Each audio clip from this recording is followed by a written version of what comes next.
আরজিকরের কাণ্ডের পর ডক্টর অনিকেত মাহাতোকে অন্যত্র ট্রান্সফার করা হয়েছিল। ইতিমধ্যেই সুপ্রিম কোর্ট তাকে আরজিকর হাসপাতালে পুনরায় বহাল করতে বলেছে। অথচ স্বাস্থ্য দপ্তর তাকে পুনরায় আরজিকর হাসপাতালে ফিরিয়ে নেওয়ার জন্য অ্যাপয়েন্টমেন্ট লেটার দিচ্ছে না। তারই প্রতিবাদে স্বাস্থ্য ভবনের সামনে বিক্ষোভ দেখালেন পশ্চিমবঙ্গ জুনিয়র ডাক্তার ফ্রন্টের প্রতিনিধিরা।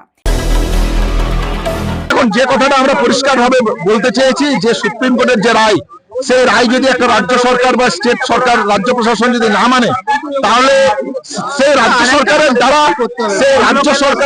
দ্বারা যে আইন কানুন বলবৎ করে রাজ্য চলছে, সাধারণ জনগণ তার কথা মানবে কেন?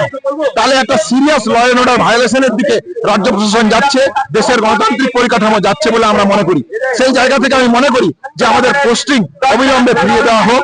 এই জায়গাটার এই কথাটা বলতে যাওয়ার জন্য যে 14 দিন অতিবাহিত হয়ে যাওয়ার পরেও সুপ্রিম কোর্টের নির্দেশিকা এই স্বাস্থ্য ভবন মানছে না কেন, সেইটা বোঝার জন্য, জানার জন্য আমরা যেতে চাই। আশা করি পুলিশ প্রশাসন আমাদের কাছে এই সহযোগিতার হাত বাড়িয়ে দেবেন। হাইকোর্ট থেকে আপনাকে বহাল করতে বলা হয়েছে, সুপ্রিম কোর্ট থেকে বহাল, এরপর আর কোন রাস্তা, কোন পথ বাকি আপনাদের?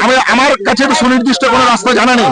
তাদের কাছ থেকে আমরা, দেখুন, আমাদের স্যার, শিক্ষক, টিচার, এরা সবাই আমাদের থেকে যথেষ্ট জ্ঞানী গুণী বড় মানুষ। তাহলে তাদের যদি কোনো সুনির্দিষ্ট রাস্তা জানা থাকে তাহলে নিশ্চয়ই আমাদেরকে জানবে। আমরা আমাদের জ্ঞানের পরিধি আর একটু বাড়িয়ে নিয়ে যাওয়ার জন্য যেতে চাইছি, কিন্তু আমরা বুঝতে পারছি না যে তিনজন যদি গিয়ে ডিএমই স্যারের সাথে দেখা করি কি সমস্যা হবে, বা প্রিন্সিপাল সেক্রেটারি স্যারের সাথে দেখা করি কি সমস্যা হবে।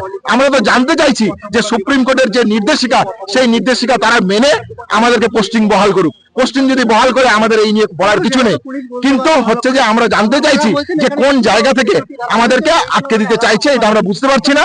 আমরা এখনো দাবি রাখছি যে তিনজনকে আপনারা যেতে দিন, আমরা যাই, কথা বলি, চলে আসবো।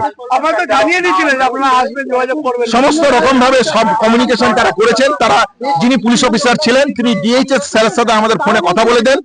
আমরা জিজ্ঞাসা করি ডিএইচএস স্যারকে যে 14 দিন স্যার অতিবাহিত হলো, আমার পোস্টিং নিয়ে আপনি কি কিছু বলতে পারবেন? বললো তোমরা ডিএমই স্যারের সাথে কথা বলো। আমরা পুলিশ অফিসারকে এই কথা কনভে করি, তিনি আশা করি ডিএমই স্যারের সাথে কনভে করে আমাদেরকে তাদের সুনির্দিষ্ট মতামত জানাবেন। ক্যামেরায় জয়ের সাথে আমি রিঙ্কি, নিউজ কলকাতা 24।